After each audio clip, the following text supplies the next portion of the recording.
Halo anak-anak, selamat pagi semuanya. Nah, gimana kabar kalian? Sehat kan? Nah, jadi anak-anak, pada pagi hari ini kita akan belajar IPS. Nah, materi kita pada pagi hari ini yaitu mengenai keberagaman umat beragama di lingkungan sekitar. Nah, jadi pada minggu lalu juga kita telah mempelajarinya kan anak-anak, yaitu agama yang berada di lingkungan sekitar kita. Nah, jadi minggu lalu juga Miss telah memberikan tugas nih kepada kalian membuat video di mana saat kalian mengikuti perayaan hari besar agama yang kalian lihat ataupun yang kalian anut. Nah, jadi pada pagi hari ini juga kita akan mengulang kembali pelajaran kita, yaitu mengenai keberagaman umat beragama di lingkungan sekitar kita. Nah, jadi anak-anak, kita tahu bahwa di Indonesia ini agama yang diakui ada 6. Nah, jadi apa saja agama tersebut? Nah, iya, agama tersebut yaitu agama Kristen, Katolik, Islam, Buddha, Hindu, dan Konghucu. Nah, jadi keenam agama inilah yang telah diakui di Indonesia. Nah, jadi anak-anak, setiap agama tersebut juga memiliki tempat ibadahnya. Nah, tempat ibadahnya itu berbeda-beda. Baru selain memiliki tempat ibadah, mereka juga setiap agama tersebut memiliki tata cara ibadahnya masing-masing. Nah, jadi tata cara ibadahnya itu berbeda-beda. Berbeda-beda antara agama Islam dengan Kristen itu berbeda, Buddha dengan Konghucu. Nah, semuanya itu tidak sama. Namun, walaupun tata cara ibadahnya berbeda, kita semua itu tetap memuji Tuhan. Nah, jadi anak-anak, selain tempat ibadahnya yang berbeda, tata cara ibadahnya, baru yang ketiga, perayaan hari besar. Nah, jadi di setiap agama tersebut juga memiliki perayaan hari besar tertentu. Nah, jadi anak-anak, pada saat ini kita akan mempelajari agama tersebut satu persatu. Nah, jadi pada saat ini kita akan mempelajarinya dari agama Kristen. Nah, jadi agama Kristen dan Katolik. Nah, jadi di mana agama Kristen dan Katolik ini memiliki tempat ibadah yang sama, yaitu di gereja.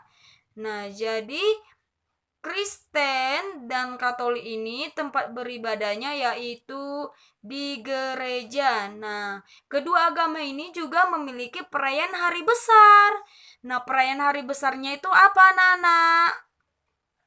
Nah, iya, perayaan hari besarnya itu yaitu Natal dan Pasca. Nah, seperti yang kalian buat di video kalian kan, ada yang mengikuti perayaan Natal, ada juga yang mengikuti perayaan Pasca. Nah, pasti kita semua pernah mengikutinya.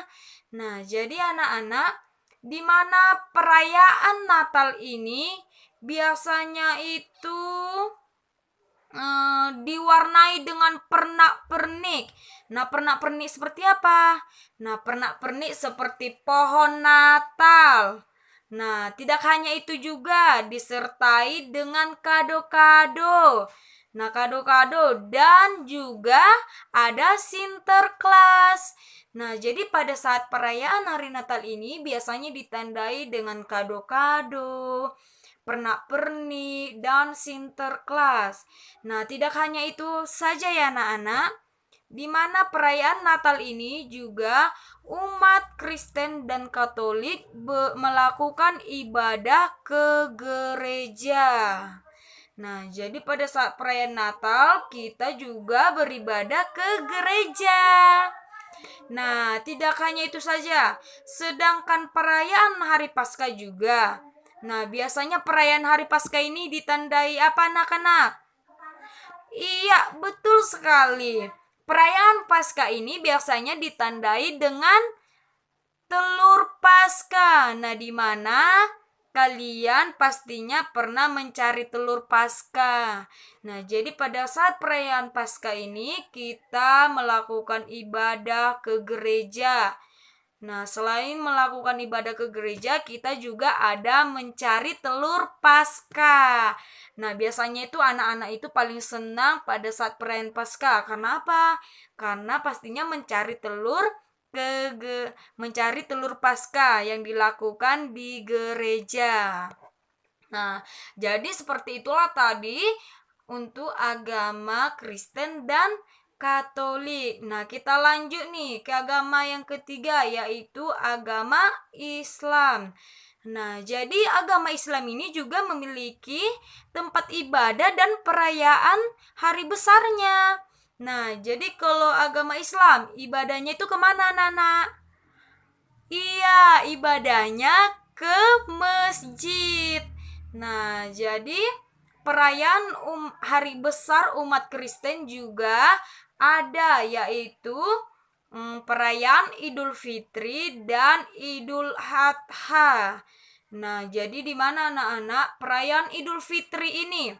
Perayaan Idul Fitri ini kalau kita kan umat Kristen biasanya itu perayaannya Natal. Nah, sedangkan agama Islam itu Idul Fitri. Nah, jadi biasanya Idul Fitri ini mereka itu beribadah ke masjid, bersilaturahmi, dan bermaaf-maafan dengan teman-temannya, dengan keluarga, ataupun dengan warga-warga yang ada di lingkungan sekitarnya.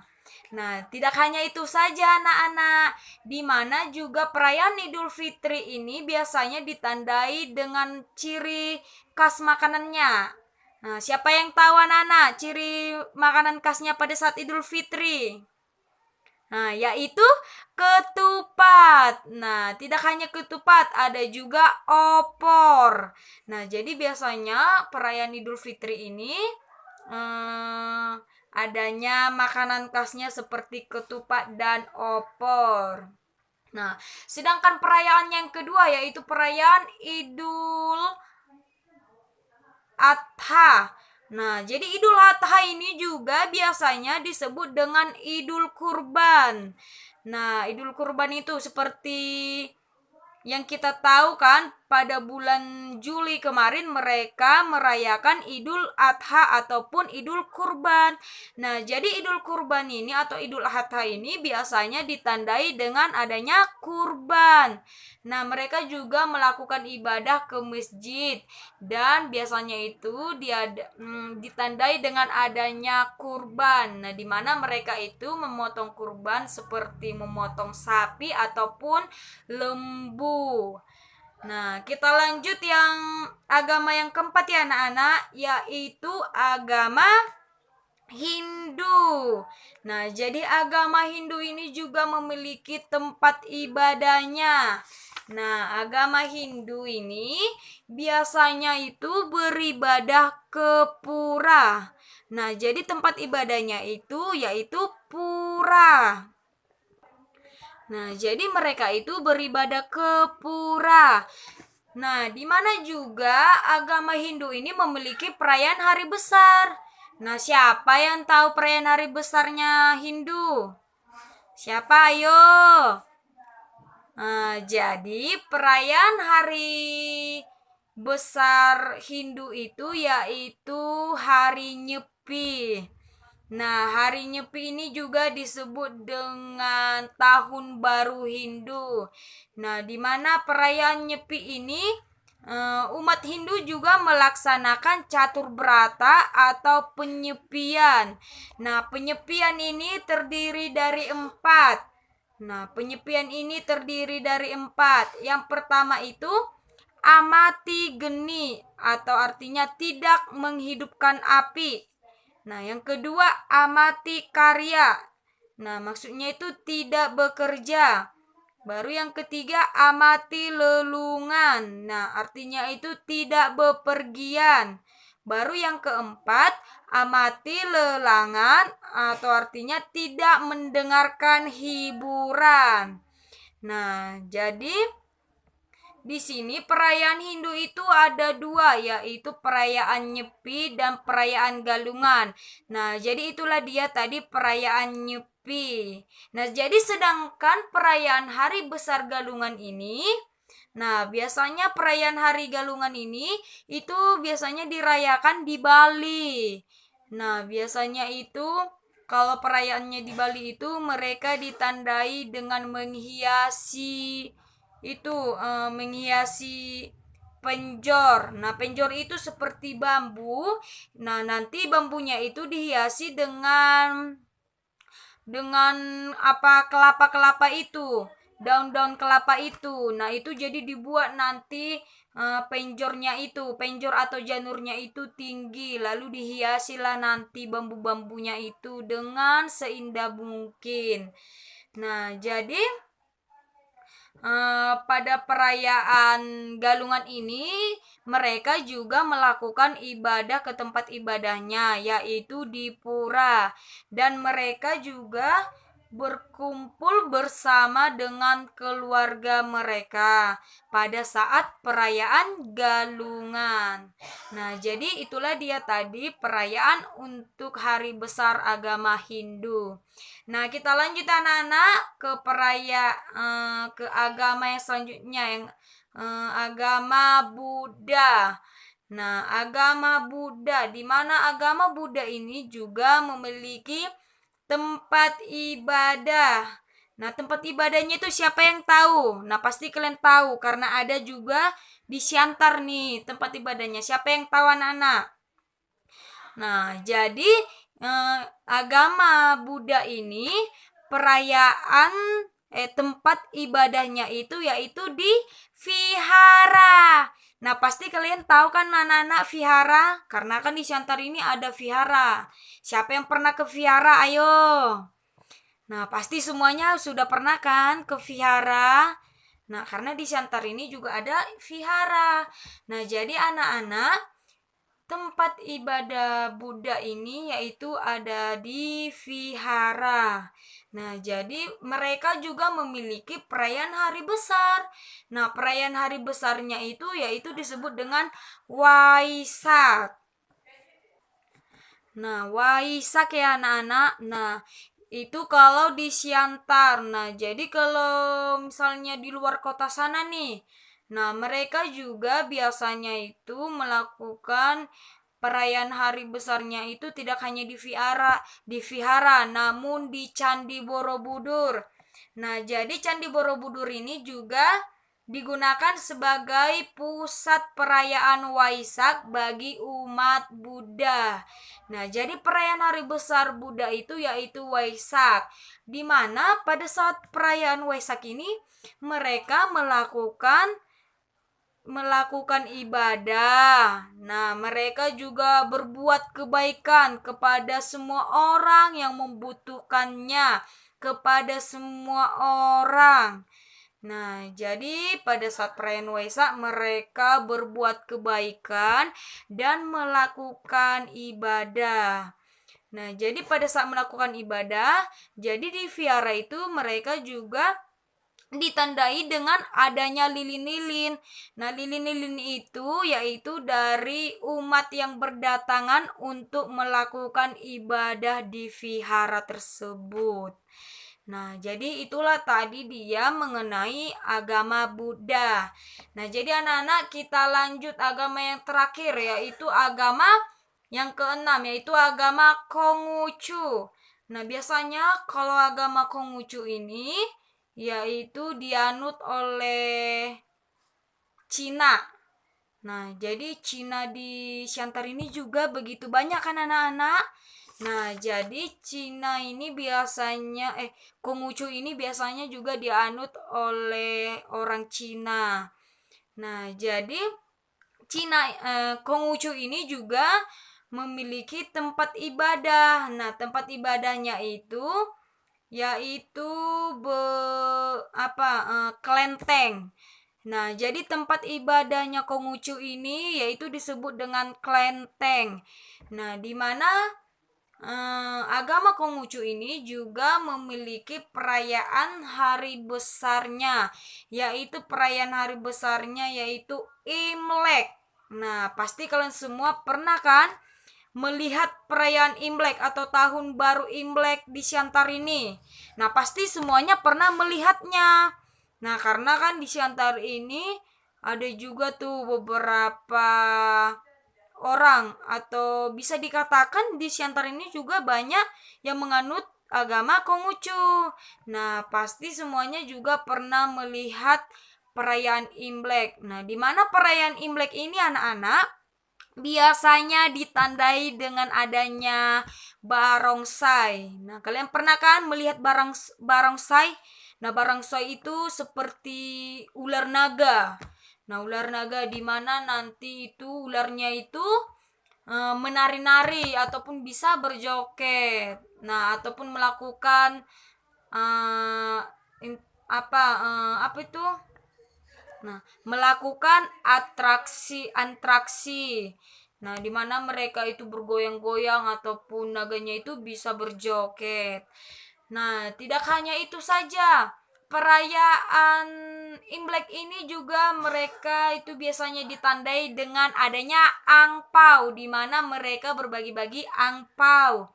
Dan juga perayaan Imlek ini biasanya itu ditandai dengan pernak-pernik yang bernuansa berwarna merah.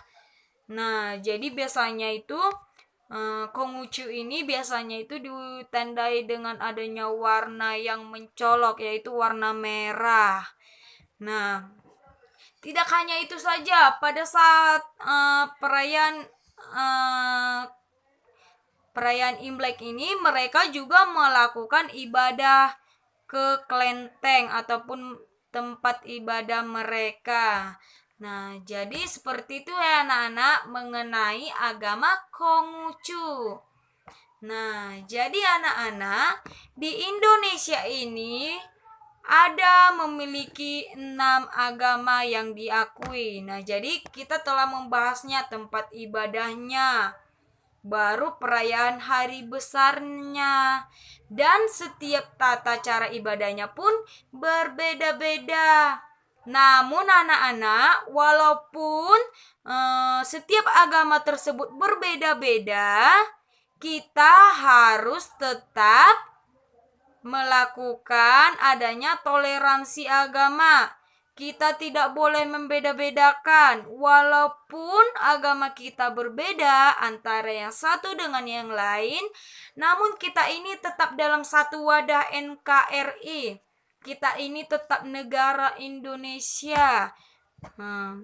Jadi anak-anak jangan membuat perbedaan agama ini menjadi penghalang kita untuk bersilaturahmi kepada orang lain. Namun jadikanlah perbedaan tersebut menjadi seperti pelangi. Nah, pelangi itu kan warnanya berbeda-beda nih. Namun walaupun warna pelangi berbeda-beda, tetap indah saat dilihat.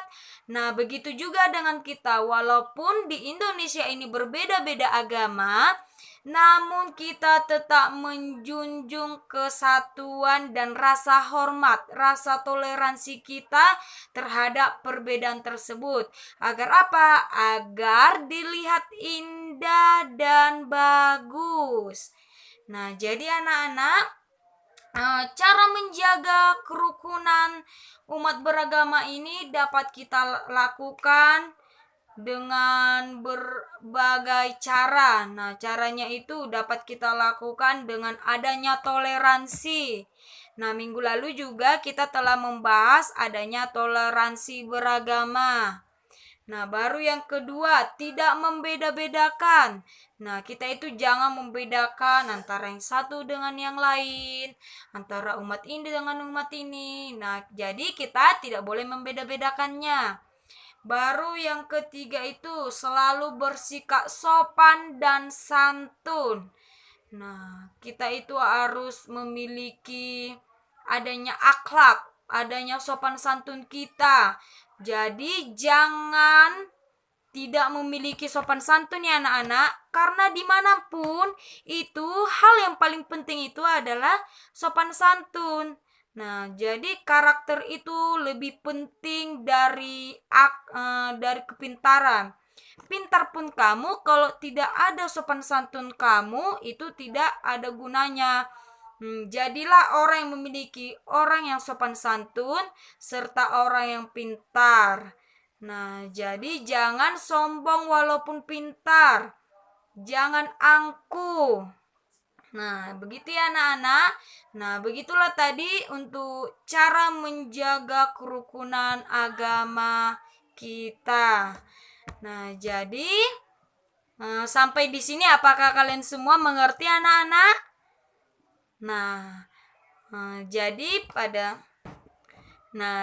anak-anak, tadi kan kita sudah membahas nih keberagaman agama yang ada di Indonesia, mulai dari tempat ibadahnya, baru perayaan hari besarnya. Nah, jadi di sini Miss ingin kalian membuat catatan kalian di buku catatan. Nah, jadi buku catatannya jangan disama-samakan ya anak-anak, harus dipisah-pisah. Jangan digabung-gabung semua buku catatannya. Jangan dibuat di situ catatan IPA, di situ catatan IPS. Nah, jangan seperti itu dibuat ya. Jadi kalian buat nanti di catatan IPS kalian mengenai pembahasan kita pada saat ini, yaitu mengenai keberagaman agama yang ada di lingkungan sekitar. Nah, jadi kalian semua harus membuat catatan karena nanti seketika ibu menyuruh mengumpulkan catatan ke sekolah, catatan kalian semua harus sudah lengkap, tidak boleh tidak lengkap. Karena apa? Karena pada saat kita mengulang kembali atau pada saat kalian nanti ada ujian, kalian bisa membaca kembali buku kalian atau catatan kalian. Nah, jadi nanti semua harus ada catatannya ya anak-anak. Jadi sampai di sini dulu materi kita pada pagi hari ini. Miss harap kalian semuanya paham, kalian semuanya mengerti pelajaran yang kita pelajari pada pagi hari ini. Nah, sekian pembelajaran kita. Sampai jumpa semuanya. Semangat belajar!